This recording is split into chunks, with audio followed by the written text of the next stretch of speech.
pa naming una ng pahayag ng Lucia at si Duterte. Para sa GMA Integrated News, Jonathan Andal, nakatutok, 24 oras. Major throwback ang natin ng reunion concert ng 90s dance group na Street Boys. Nakiindak din sa kanilang ilang miyembro ng SB19.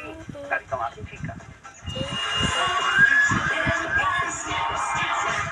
Walang duda, the Street Boys can still do the moves. Pinatunayan ng 11-member OG90s boy group na di pa sila nagpapahuli in conquering the stage. Sa kanilang reunion concert kagabi, nagdiwang ang mga batang 90s at tumindak sa mga throwback hits na sinayaw ng Street Boys.